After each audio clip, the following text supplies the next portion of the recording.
15 जून 2015 रात के ठीक 12 बजे पूरा जगन्नाथपुरी शहर अंधेरे में डूबा हुआ था। लेकिन यह कोई साधारण बिजली कटौती नहीं थी। यह फैसला सोच समझकर लिया गया था और इसका कारण भगवान जगन्नाथ मंदिर के गर्भगृह में एक बेहद गुप्त और रहस्यमय प्रक्रिया चल रही थी। उस रात भगवान कृष्ण का असली दिल प्राचीन मूर्ति से निकाला जा रहा था और उसे एक नई मूर्ति में स्थापित किया जा रहा था। पूरी शहर को अंधकार में रखना इस प्रक्रिया का एक अनिवार्य हिस्सा था और इसे देखने वाले एकमात्र व्यक्ति ने जो खुलासा किया वह आपको झकझोर कर रख देगा। लेकिन सवाल यह है कि आखिर ऐसा क्यों किया गया, और सबसे बड़ा सवाल, क्या वाकई भगवान कृष्ण का दिल 5000 साल से भी ज्यादा समय तक संरक्षित रह सकता है, या यह एक प्राचीन उन्नत उपकरण है जो मांस और मांसपेशियों से नहीं बना। जगन्नाथ मंदिर के नियम और कानून इतने सख्त हैं कि इस पवित्र स्थान में पूर्व प्रधानमंत्री इंदिरा गांधी, रविंद्रनाथ टैगोर, आम्बेडकर और महात्मा गांधी जैसे बड़े व्यक्तियों को भी प्रवेश की अनुमति नहीं दी गई। लेकिन ऐसा क्यों, और 500 साल पुराने भविष्यवाणी ग्रंथ में इस मंदिर के बारे में ऐसा क्या लिखा गया है जो कहता है कि जब यह मंदिर पानी में डूबेगा तब पूरी दुनिया का विनाश होगा। आखिर वह दिन कब आने वाला है? यह भी कहा जाता है कि लगातार 800 सालों से जगन्नाथ मंदिर में हर दिन ध्वज बदला जाता है। लेकिन अगर किसी दिन यह ध्वज नहीं बदला गया तो मंदिर 18 सालों के लिए बंद हो जाएगा। आखिर इसके पीछे का रहस्य क्या है? और एक और बात, मंदिर के मुख्य द्वार से प्रवेश करते समय 22 सीढ़ियां पार करनी होती हैं, लेकिन इसमें से तीसरी सीढ़ी पर पैर रखना सख्त मना है। ऐसा क्यों? इन सभी प्रश्नों के उत्तर और जगन्नाथ मंदिर का पूरा इतिहास, साथ ही इससे जुड़े 15 ऐसे रहस्य जो विज्ञान और आस्था दोनों के नजरिए से आपको चौंका देंगे। तो आइए शुरू करते हैं इस अद्भुत और रहस्यमयी डॉक्यूमेंट्री को जो आपको जगन्नाथ मंदिर की परंपराओं, अद्वित वास्तुकला और अनसुलझे रहस्यों की गहराइयों में ले संगीत जाएगी आपने। लेकिन आज हम इन सबसे अलग बात करने वाले हैं। आज हम बात करेंगे भगवान कृष्ण के हृदय से जुड़े उस रहस्य की जो सदियों से छुपा हुआ है। हम बात करेंगे भविष्यवाणी की, उस भविष्यवाणी की जो पूरी दुनिया को हिला सकती है, और इसके साथ साथ हम इतिहास, रहस्य और विज्ञान के दृष्टिकोण से मंदिर की अद्भुत कहानियों की पड़ताल करेंगे। जगन्नाथ मंदिर भारत के ओडिशा राज्य के पुरी शहर में स्थित है और इसे दुनिया के सबसे रहस्यमय मंदिरों में से एक माना जाता है। जगन्नाथ का अर्थ है जगत के स्वामी। बद्रीनाथ, द्वारिका और रामेश्वरम के साथ पुरी का जगन्नाथ मंदिर हिंदू धर्म के 4 पवित्र धामों में से एक है। इस मंदिर का उल्लेख प्राचीन ग्रंथों जैसे ब्रह्मा पुराण, नारद पुराण और स्कंद पुराण के उत्कल खंड में मिलता है। ऐसा माना जाता है कि यह मंदिर सतयुग की शुरुआत से ही अस्तित्व में है और इसकी दिव्यता आज भी भक्तों को अपनी ओर आकर्षित करती है। जगन्नाथ मंदिर का सबसे बड़ा और सबसे अनसुलझा रहस्य है ब्रह्मा पदार्थ, जिसे भगवान श्री कृष्ण का हृदय भी माना जाता है। यह ऐसा रहस्य है जो सदियों से भक्तों और वैज्ञानिकों दोनों को हैरान करता आ रहा है। आइए जानते हैं इस दिव्य रहस्य की पूरी कहानी, जहां आस्था और विज्ञान एक दूसरे से टकराते हैं। हर 12 साल में जगन्नाथ मंदिर में एक विशेष और रहस्यमय परंपरा निभाई जाती है। इस प्राचीन परंपरा के तहत भगवान जगन्नाथ, बलभद्र और सुभद्रा की लकड़ी से बनी पुरानी प्रतिमाओं की जगह नई प्रतिमाओं को स्थापित किया जाता है। लेकिन इन पुरानी प्रतिमाओं में मौजूद एक दिव्यत्व को संभालकर नई प्रतिमा में स्थानांतरित किया जाता है, इसे ब्रह्मा पदार्थ कहा जाता है। यह रिचुअल इतना पवित्र और गुप्त होता है कि इसे निभाने के लिए कई कड़े प्रबंध किए जाते हैं।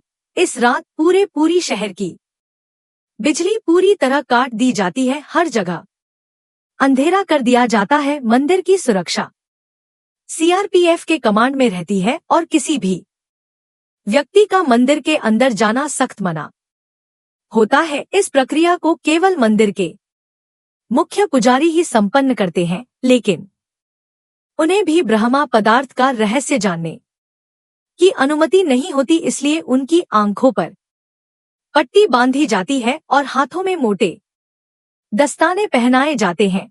यह सब इसलिए ताकि वे ना देख सके और ना ही महसूस कर सके कि ब्रह्मा पदार्थ वास्तव में क्या है। कुछ पुजारियों ने अपने अनुभव साझा करते हुए बताया है कि जब मैंने इस ब्रह्मा पदार्थ को छुआ तो मुझे एक अनोखी और शक्तिशाली ऊर्जा का अनुभव हुआ। ऐसा लगा जैसे मेरे हाथ में कोई जिंदा चीज थी जो किसी खरगोश की तरह उछल रही थी। लोगों का मानना है कि यह ब्रह्मा पदार्थ और कुछ नहीं बल्कि भगवान श्री कृष्ण का धड़कता हुआ दिल है, जो आज भी 5000 सालों के बाद जीवित है। अगर आप हमारे चैनल पर पहली बार आए हैं तो इसे सब्सक्राइब करना ना भूले और वीडियो को लाइक जरूर करें। हम सबके मन में यह सवाल जरूर उठता होगा, आखिर भगवान श्री कृष्ण का हृदय यहाँ कैसे आया और क्या यह सचमुच संभव हो सकता है। इस अद्भुत रहस्य को समझने के लिए हमें समय के पहियों को घुमाना होगा और जाना होगा 3102 ईसा पूर्व में, यानी करीब 5000 साल पहले। एक ऐसा समय जब भगवान श्री कृष्ण ने अपने लीला समाप्त कर इस पृथ्वी से विदा ली। महाभारत युद्ध के बाद कुरुक्षेत्र की धरती पर फैले लाखों शव और कौरवों के विनाश ने हर व्यक्ति को झकझोर दिया। इसी विनाश के लिए गांधारी ने भगवान श्री कृष्ण को दोषी ठहराया। अपने 100 पुत्रों की मृत्यु के शोक में डूबी गांधारी ने कहा, है कृष्ण, जैसे मेरे पुत्रों का वंश समाप्त हो गया वैसे ही तुम्हारा यादव वंश भी आपसी लड़ाई में नष्ट हो जाए और 36 वर्षों के भीतर तुम्हारी द्वारका समुद्र में समा जाएगी। 36 वर्षों बाद गांधारी का यह श्राप सत्य साबित हुआ। यादव वंश में आपसी झगड़े और क्रोध में लिपटे एक दिन नशे में चूर यादवों ने एक दूसरे को मारना शुरू कर दिया। इस घटना के बाद द्वारका समुद्र में डूब गई। यह विनाश स्पष्ट संकेत था कि भगवान श्री कृष्ण का पृथ्वी पर समय समाप्त हो चुका है। अगर आपको भगवान कृष्ण की द्वारका नगरी कैसे डूबी और इसके पीछे छिपे रहस्यों के बारे में जानना है तो वीडियो के डिस्क्रिप्शन में दी गई लिंक पर क्लिक करें। वहां आपको पूरी कहानी विस्तार से जानने को मिलेगी। भगवान श्री कृष्ण जंगल की ओर चले गए। वह एक पीपल के पेड़ के नीचे ध्यान मग्न हो गए। तभी जरा नामक एक शिकारी ने उन्हें हिरण समझकर तीर चला दिया। तीर उनके पैर में लगते ही जरा को अपनी गलती का एहसास हुआ। वह माफी मांगने भगवान के पास पहुंचा। श्री कृष्ण ने मुस्कुराते हुए कहा, डरो मत, यह सब मेरी लीला का हिस्सा है। त्रेता युग में तुम राजा बाली थे, मैंने राम अवतार में तुम्हें छल से मारा था और अब उसी कर्म का परिणाम है कि आज तुम मेरे लिए मृत्यु का माध्यम बने हो। इसके बाद श्री कृष्ण ने योग निद्रा में लीन होकर इस भौतिक संसार को त्याग दिया। जब अर्जुन को इस दुखद समाचार का पता चला तो वह तुरंत पहुंचे और भगवान का अंतिम संस्कार किया। लेकिन चमत्कार हुआ, भगवान का पूरा शरीर पंचतत्व में विलीन हो गया, सिवाय उनके हृदय के। यह हृदय धड़कता हुआ और ऊर्जा से भरपूर जलने से बच गया। यह दिव्य हृदय, जिसे बाद में ब्रह्मा पदार्थ कहा गया।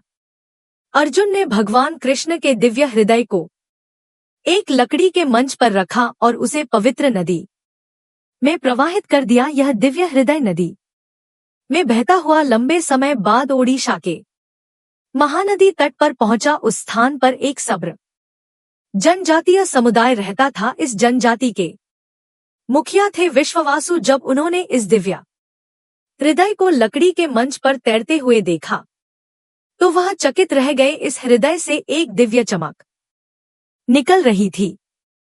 विश्ववासु ने तुरंत इसकी दिव्यता को पहचाना और इसे नील माधव के रूप में पूजना शुरू कर दिया। उसी समय मालवा राज्य के राजा इंद्रद्युम्न, जो भगवान विष्णु के परम भक्त थे, ने भगवान नील माधव के दर्शन करने की प्रबल इच्छा व्यक्त की। उनकी यह खोज आगे चलकर भगवान जगन्नाथ मंदिर के निर्माण की आधारशिला बनी। लेकिन आगे बढ़ने से पहले इस वीडियो को एक लाइक करके चैनल को सब्सक्राइब जरूर कर लीजिए, क्योंकि यह आपके लिए 1 सेकंड का काम है, लेकिन इससे हमारी काफी बड़ी मदद होती है। मालवा के राजा इंद्रद्युम्न भगवान विष्णु के परम भक्त थे।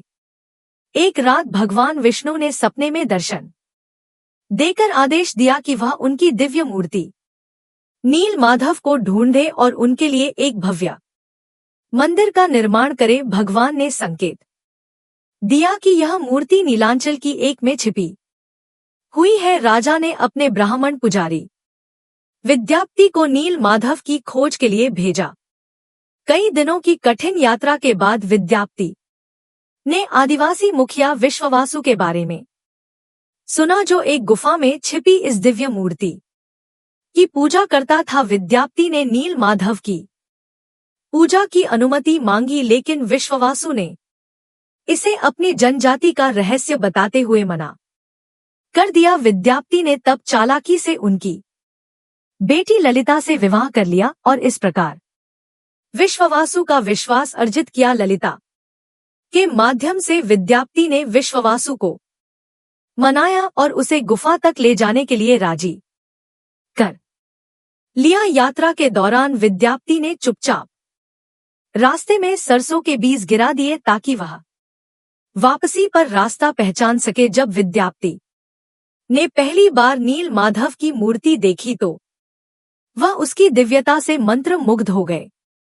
तुरंत उन्होंने राजा इंद्रद्युम्न को इस अद्वितीय मूर्ति के बारे में सूचित किया, लेकिन जब राजा गुफा पहुंचे तो मूर्ति वहां से गायब थी। विश्ववासु ने मूर्ति को छिपा दिया था, यह सोचकर कि राजा इसे अपने साथ ले जाएंगे। इस घटना से राजा इंद्रद्युम्न बेहद दुखी हुए। तभी भगवान विष्णु ने फिर से उन्हें सपने में दर्शन दिए और निर्देश दिया कि पुरी के समुद्र तट पर जाएं। भगवान ने कहा, एक विशाल नीम का पेड़ बहकर आएगा, उसी पेड़ से मेरी नई मूर्ति बनाओ। राजा ने आदेश का पालन किया और समुद्र तट पर अपने सेवकों को भेजा। वहां उन्हें वह विशाल नीम का पेड़ मिला जिस पर भगवान विष्णु के प्रतीक शंख, चक्र, गदा और कमलों के हुए थे, लेकिन पेड़ को उठाना आसान नहीं था।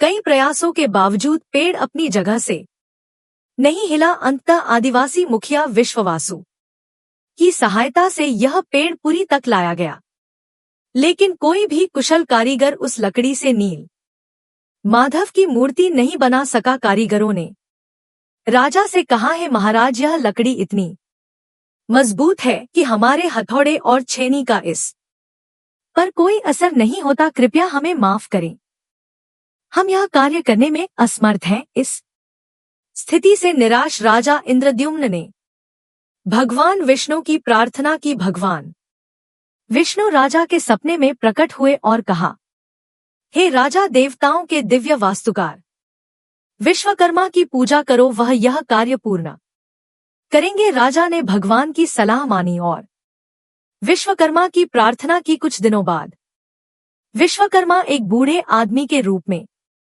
प्रकट हुए और राजा से बोले, हे महाराज, मैंने सुना है कि आप एक मूर्ति बनाना चाहते हैं। राजा ने पूछा, क्या आप यह कर सकते हैं? विश्वकर्मा ने उत्तर दिया, हाँ, लेकिन मेरी कुछ शर्तें हैं। विश्वकर्मा ने कहा, मैं भगवान विष्णु की मूर्तियां एक बंद कमरे में 21 दिनों में बनाऊंगा। इस दौरान मुझे कोई परेशान नहीं करेगा। अगर किसी ने दरवाजा खोला तो मैं मूर्तियों को अधूरा छोड़ दूंगा। राजा ने इन शर्तों को मान लिया और विश्वकर्मा ने काम शुरू कर दिया। शोर मचाते हुए दरवाजा बंद हुआ। आरा, छेनी और हथौड़े की आवाजें सुनाई दी, लेकिन जब 15 दिन बाद भी कोई आवाज नहीं आई तो रानी गुंचा चिंतित हो गई। उन्होंने राजा से कहा, महाराज, शायद वह बड़ी भूख से मर गया है, हमें दरवाजा खोलना चाहिए। राजा ने मना किया, लेकिन रानी ने जोर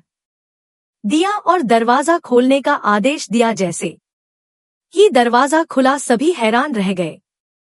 विश्वकर्मा गायब हो चुके थे और पीछे केवल 3 अधूरी मूर्तियां थी। राजा को बहुत दुख हुआ कि शर्त तोड़ने की वजह से मूर्तियां अधूरी रह गई। भगवान जगन्नाथ के हाथ और पैर अधूरे हैं। बलराम और देवी सुभद्रा की मूर्तियां भी अधूरी हैं। जब राजा इंद्रद्युम्न उन मूर्तियों के पास गए तो उन्हें एक दिल की धड़कन महसूस हुई। एक दिव्य आवाज आई जिसने राजा को बताया कि श्री कृष्ण का दिल इन मूर्तियों में है। राजा ने इन मूर्तियों को स्थापित किया। आज यही अधूरी मूर्तियां भगवान जगन्नाथ, बलराम और देवी सुभद्रा के रूप में जगन्नाथपुरी में पूजी जाती है। भगवान जगन्नाथ को दुनिया का एकमात्र जीवित देवता माना जाता है, जो अपने भक्तों की इच्छाओं को सुनते और पूरा करते हैं।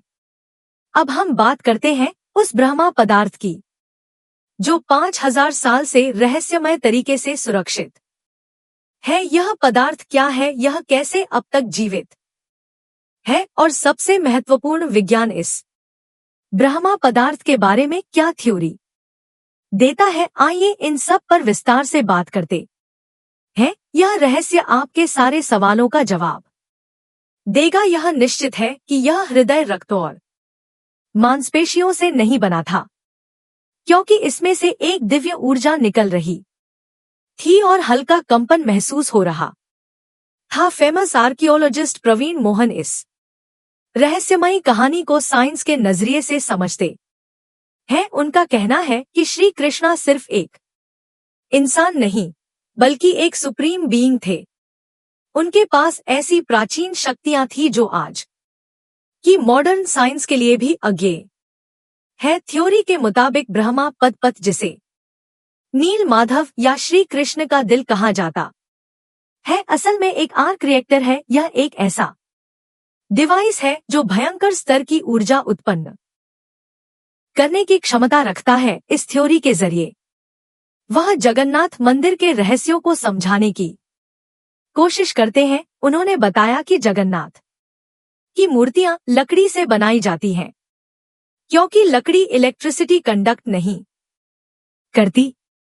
ब्रह्मा पदार्थ से उत्पन्न ऊर्जा को नियंत्रित करने का एक तरीका है। करीब 50 साल पहले एक व्यक्ति ने दावा किया था कि उसने इस दिल को देखा था। उसने कहा कि यह दिल चांदी जैसा तरल बहा रहा था और यही तरल लकड़ी को कमजोर कर देता है। यही कारण है कि हर 12 साल में मूर्तियों को बदलना पड़ता है। उस व्यक्ति ने यह भी दावा किया कि दिल को जब प्रकाश में लाया गया तो यह चक्र की तरह घूमने लगा और जोर से वाइब्रेट करने लगा। उसने कहा कि यह दिल अष्ट धातु से बना है। इसके अलावा जब इस ब्रह्मा पदार्थ को मूर्ति से बाहर निकाला जाता है तो यह सक्रिय ना हो जाए, इसे रोकने के लिए पूरी शहर की बिजली बंद कर दी जाती है। यह प्रक्रिया आज भी वैज्ञानिकों और श्रद्धालुओं के लिए रहस्यमय बनी हुई है। यह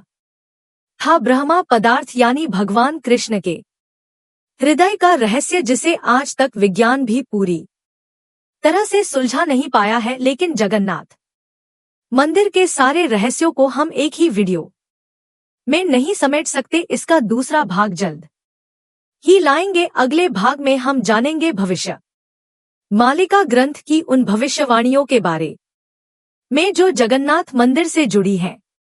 जानेंगे कि हर रोज ध्वज क्यों बदला जाता है। अगर 22 सीढ़ियों में से तीसरी सीढ़ी पर कदम रख दिया तो क्या होता है सुदर्शन चक्र की वह अद्भुत शक्ति क्या है और 7 बर्तनों में बनने वाली रसोई का क्या रहस्य है। साथ ही ध्वज का हवा की विपरीत दिशा में लहराना यह सच है या सिर्फ एक मिथक। अगर आपके मन में जगन्नाथ मंदिर को लेकर कोई सवाल है तो हमें कमेंट में जरूर बताएं, हम उसे दूसरे भाग में कवर करेंगे। तो दोस्तों, आपको यह वीडियो कैसा लगा कमेंट करके जरूर बताएं और चैनल को सब्सक्राइब करना ना भूलें। मिलते हैं जगन्नाथ मंदिर के रहस्यों के दूसरे अध्याय में, तब तक के लिए धन्यवाद। जय हिंद, जय भारत।